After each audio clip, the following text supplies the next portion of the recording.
So you've done the discovery, you've nailed the demo, and the prospect seems genuinely interested. And then it comes. It's a bit pricey, or the timing isn't right, or the classic, we're actually pretty happy with what we've got. Now, a lot of salespeople panic at this point, but if you are one of the better salespeople, you're basically smart because you know that an objection is just a question wearing a disguise. So I've spoken about objections before, and in fact, in my training course, which I should mention, Consultative Selling System, I even teach you how to avoid objections completely because they're certainly one of those things that most salespeople fear. And if that's how you think of them, then you're certainly not alone. So what I want to be clear on is that, first of all, objections aren't rejections. They're requests for more information or they're a request for reassurance. And most salespeople handle objections too late. The best salespeople pre-handle them much, much earlier in the conversation.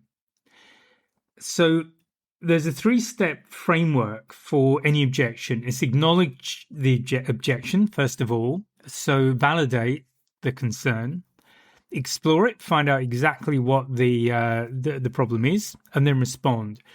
This is not about arguing. It's not about caving immediately because both of those signal weakness. So if you're one of those people who argues when an objection is raised, I'm going to suggest 2 things. One is that you do not understand what an objection really is. And secondly, that you're probably not that confident about what you're doing. So let's step through them. So the first one I'm going to talk about is the price objection. So why does a price objection come up? Well, the first reason is likely that the prospect hasn't fully connected price to value. So remember, you are always selling value. If they understand the true value, that should represent many times the price that they're paying if you have sold on value. It could be that they're anchoring to a competitor's price or whatever their current spend is, depending on what it is you're selling. Or sometimes they might just be testing you to see if you'll fold. And I've certainly had this. I've had this with limited time offers. I gave somebody an offer, but it was only valid for a week or a few days, whatever it was. And the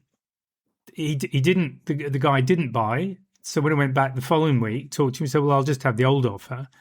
Because you did it before, you can do it again. I absolutely flatly refuse to do it. I might do another offer, but it wouldn't be as good as the first one. So it's really important to stand your ground and understand what an objection really is. So what are the things not to do when you get a price objection? Well, the first one is immediately discount, because that will, first of all, it will impact your margin. And when we're selling, we need margin. Otherwise, we can sell lots and go out of business really fast. And it also destroys trust. So trust is really important. And you don't want to be, you want to be consistent. You want to be true to your word. You know, if you say something, the client needs to understand that that's what you mean. Another thing not to do is to get defensive. If you start responding with, but look at everything you get, all that kind of thing. No, that's not how you do it, because this is about a miscommunication of value. Or another thing not to do is just to ignore it and keep on pitching. So if you get an objection, you certainly don't ignore it. You don't just plow on. So what do you do? First thing, acknowledge it without flinching. So you can use a phrase like, I hear you, price is always an important factor. Explore before responding. So again, use questions along the line of this. Can I ask, is it that it's outside your budget entirely, or more that you're not sure the value justifies the cost right now? So these are 2 very different problems, whether it's outside budget or whether the value justifies the cost. Obviously, these kind of issues need to be picked up at the discovery phase. So that if you're getting that regularly, you probably need to look at your discovery questions. Another thing to do is to reframe around the return on investment, for example. So you move from cost to investment. And speaking about investment is also a powerful thing to do rather than talking about cost, because cost is a negative, investment is a positive. So if this saves your team 5 hours a week, what does that cost you in salary alone? So you're getting them to think in terms of what their investment in you, how that investment in you is going to pay off for them.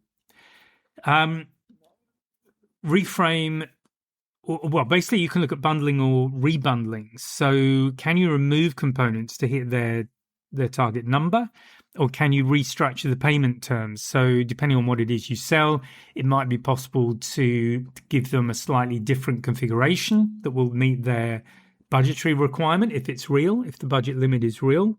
Or it may be that you can do a restructure on payment terms. So again, these are ways of directly handling cost issues. And you can ask the comparison question, compared to what? This definitely gets them to be clear about what the real anchor is. It may come across as confrontational, so you need to be wary of that. But the bottom line here is that price objections are usually value objections in disguise. So if they truly see the return on investment, the value of what it is that you're offering, price is not going to be the sticking point. Yes, they need to have the budget. Yes, they need to have the funds to make the investment. But this needs to be something that is really identified early on. And if it comes back as an objection, then that points very squarely at either a miscommunication of value or maybe something's changed. And this is why I always recommend just re-summarizing as you go. Okay, so I want to press on the timing objection. So why does that one come up? So it could genuinely be that they have competing priorities, and that's an issue. It could genuinely be that budget isn't available yet. So I remember when I started selling, I was selling telecommunications test equipment. It was quite complex gear, but somebody pointed out to me that my competition wasn't just my direct competition, like other companies that were selling the same thing. It could be that a small business needed to buy a new van or something like that. So, for any business, costs can come out of left field that they haven't seen before. So it could be real. It could come up because they're interested, but it's not urgent. So the pain isn't painful enough yet. Or it could just be a polite brush off. So you really need to diagnose that very, very quickly. So the timing, you really need to get a clear feel for that when you do the discovery process. And if that comes up as an objection, then it's either come up because something's changed or you've missed something in the initial discovery, most likely. So you're welcome to put something in the comments if you don't agree with that. Okay, so what not to do with the timing issue? Just accept maybe next quarter at face value and then disappear, because that probably will carry on being next quarter. Don't push so hard that you become annoying, and don't fail to distinguish between a real timing issue and a hidden objection. So the things to do, first one, diagnose. So you can, again, use a phrase something like, I want to make sure I respect your time. Is the timing genuinely the issue, or is there something else giving you cause to just pause right now? Okay. Another thing is to understand what has to be true. So you can ask them what would need to change for this to make sense in Q3, whatever the next quarter is. So the intention of that style of question is to surface what is really blocking the sale moving ahead. Another option is to create a cost of delay conversation. So ask them, what's the cost of waiting 90 days, another quarter? What problem is still happening in the meantime? You're there to solve a problem. So if that problem is costing them money, that's kind of stacking the pain issue. If it's costing sort of X dollars, pounds, euros a week, what's it going to be like in 3 months from now if you don't take action? So you can have that conversation. It's important to agree on a next concrete step, a concrete next step. So A vague circle back later is not going to work. You need to lock in a specific date. It can be a milestone, it could be a trigger event. So when your contract renewal comes up in August, well, it makes sense to revisit this then if it's something that's maybe contractual and renews. So whatever the situation is there a logical point, hopefully not too far away, where you can come back and revisit the situation?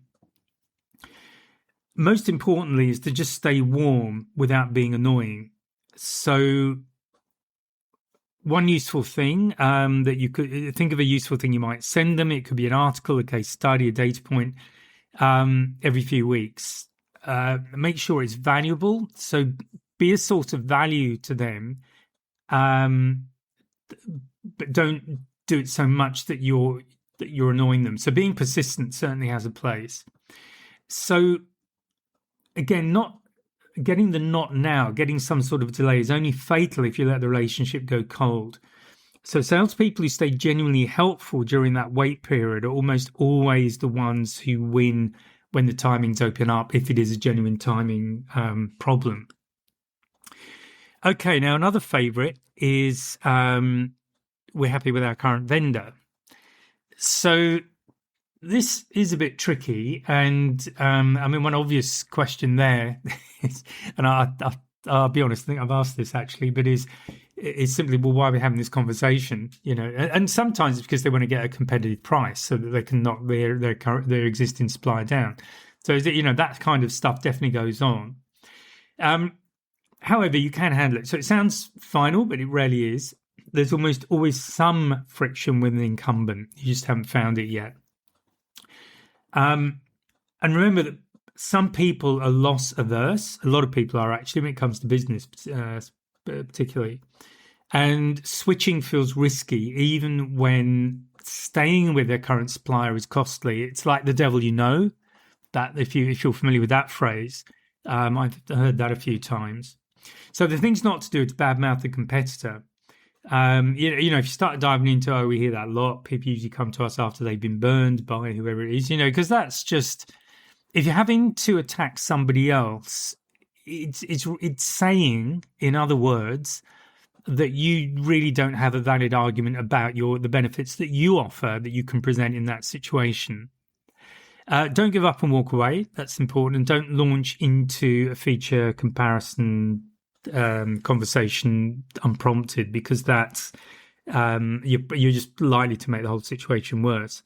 So the things to do: first of all, validate them. Make sure it's genuine. That's great. Sticking with a vendor that's working makes total sense, and don't do that sarcastically, because that's really not going to help if you're that kind of a person.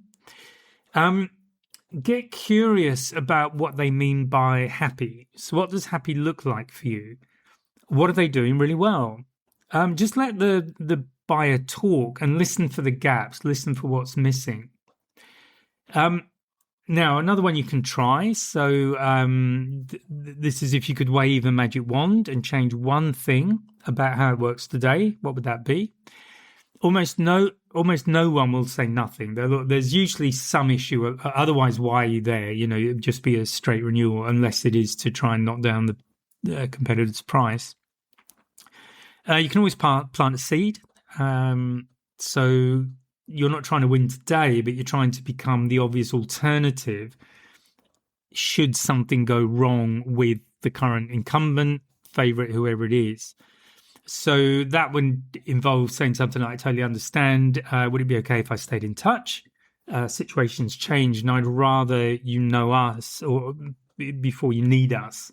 So I'd rather you let us know if something doesn't quite work out. There is the option of a competitive displacement play. So share a specific case study, if you have one, of a customer who switch from their vendor to you and focus on what triggered the switch. It's not how great you are.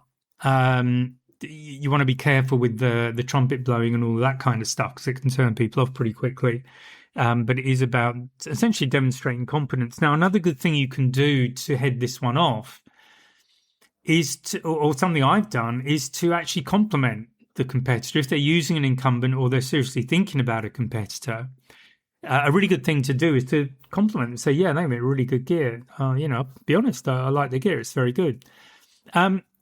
Often, so that might sound counterintuitive, but often what happens is because you're not attacking them, this is the buyer, because you're not attacking the buyer's point of view, and you just let them talk a bit, often they'll come up with things they dislike about them. So they're telling you in this instance, and this is where it's really, really helpful. So with this style of objection, when we're looking at the happy with our current vendor objection, often the object isn't to win the argument, it's to really become their plan B and have them feel good about you having as a plan B, a good backup, a good alternative that hopefully offers them some advantages they don't currently have. Because for some people, moving away from what they already know is actually really hard. There's a big emotional pull to their current supplier, and it may take a little bit of time for them to actually shift.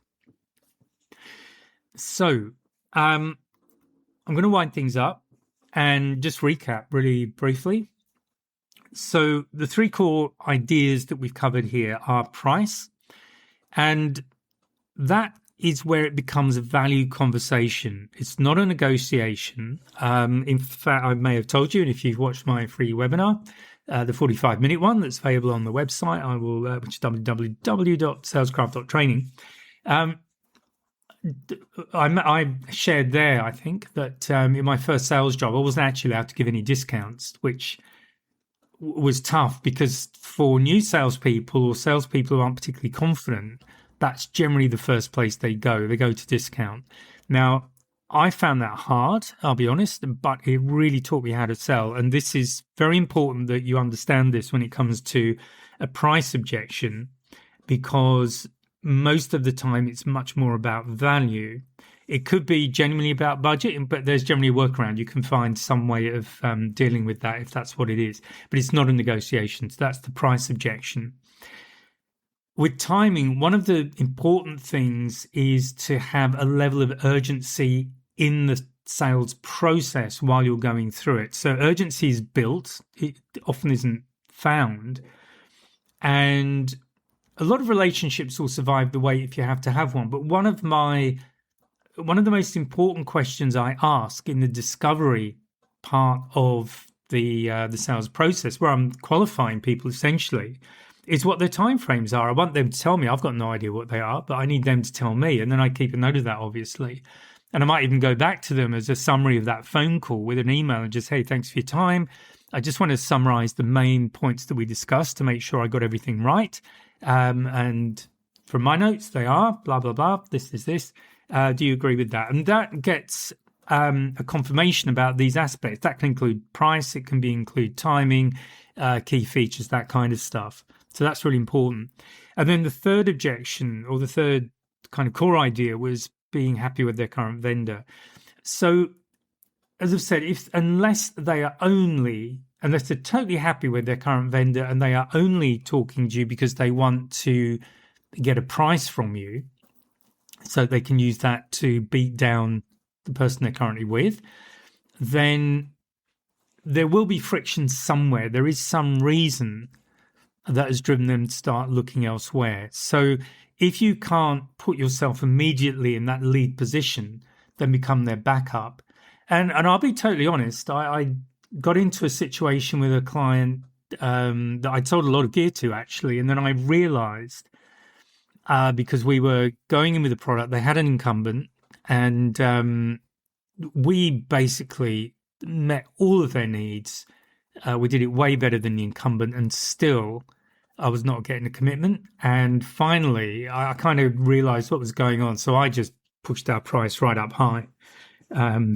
So anyway, it's completely up to you if you do that. But it's really important to understand where these objections are coming from. So what I suggest that you do is just this week, next few days, before you forget, just take one stall deal with one of those three objections and just try the exploration step before you respond. So just ask one more question before you answer and see what comes up. So obviously I've given you some questions you can ask, some conversation you can include there, and you can obviously always go back on this and listen to it again.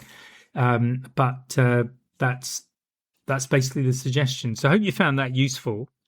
Good luck with your selling, and I'll be back on Monday with something new. So bye for now. Just before I go, if you're in sales, you already know that effective communication with your client is essential to making sales. But unfortunately, most struggling salespeople that I've spoken to make the mistake of assuming that everybody communicates in the same way. Well, they don't. And in order to help you with that, I am running a series of 4 free webinars, and they start on the 2nd of June. And they run at 6:30 p.m. Sydney time, but that doesn't matter. If you're in a different time zone, that's fine, because they're all recorded.